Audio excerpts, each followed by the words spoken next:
Gwen. What a surprise seeing you here. I didn't think you attended these New Year's office parties. You look simply smashing. Thanks. Usually I don't attend these parties. But I decided to this year. Stacking all of that silver gets a bit boring. Boring? Sounds like you need to mix it up a bit.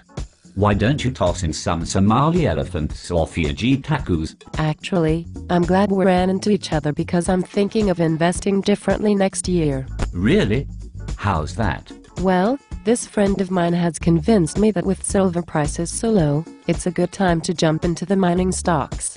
So this year I will be putting all my money into them instead of stacking physical silver. Mining stocks? Ha ha ha ha ha ho ho ho ho ho hee hee hee. Gwen, have you ever heard of the term epic fail? Peter, are you mocking me? That's not very nice. Sorry, Gwen. I just find it shocking that after discovering the secret of physical silver, you would go back to investing in worthless bits of paper. But they are not worthless. They are valuable ownership rights of the companies which mine silver and gold. Okay. Let me ask you a question. Why did you start investing in physical silver in the first place? Because you convinced me that saving my money in dollars is dangerous because they can be printed at will by spendthrift politicians. Correct. So now you've decided to go back to investing in pieces of paper that can be printed at will, the shares of mining stocks. No, that's not true. Shares of stock cannot be counterfeited. There are only so many of them issued. That is how they increase in value. Are you sure about that?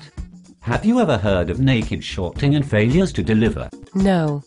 What are those? Naked shorting is where people sell shares of stock which they don't own and have never borrowed. And failures to deliver are where people who shorted borrowed stock never end up delivering it. But that is simply counterfeiting stock. Isn't that illegal? Counterfeiting dollars is illegal too, but that doesn't seem to slow down the Federal Reserve much, does it?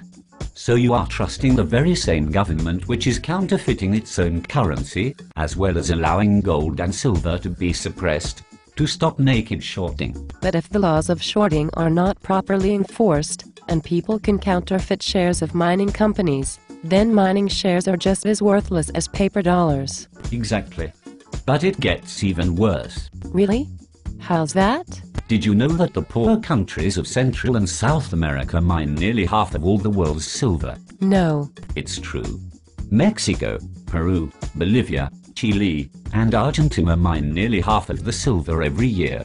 When those poor people find out that their most valuable national resource has been mined and sold off for pennies on the dollar, what do you think they'll do? They will probably elect someone who makes Hugo Chavez look like a choir boy. And in that case, you can imagine what will happen to your mining shares when those countries start nationalizing their mines. But it's even worse than that. Worse? How could it be worse than that? Because you agree that gold and silver prices are suppressed, don't you? Yes. And you agree that inflation is higher than what the government is reporting. Yes. But you expect companies who mine a resource whose price is suppressed, and whose costs are understated, to make a profit. Well, now that you put it that way, I can see that mining gold or silver in the current environment of suppressed metals prices and understated mining costs would be a bad business idea. And that would explain why many of the mining shares have returned less of a gain than the metals themselves. Yes. I see what you are saying. So, do you still plan on investing in mining stocks next year? No. I can see now that investing in mining stocks is a really bad idea, and I'm going to continue stacking physical silver instead. Excellent. Goodbye.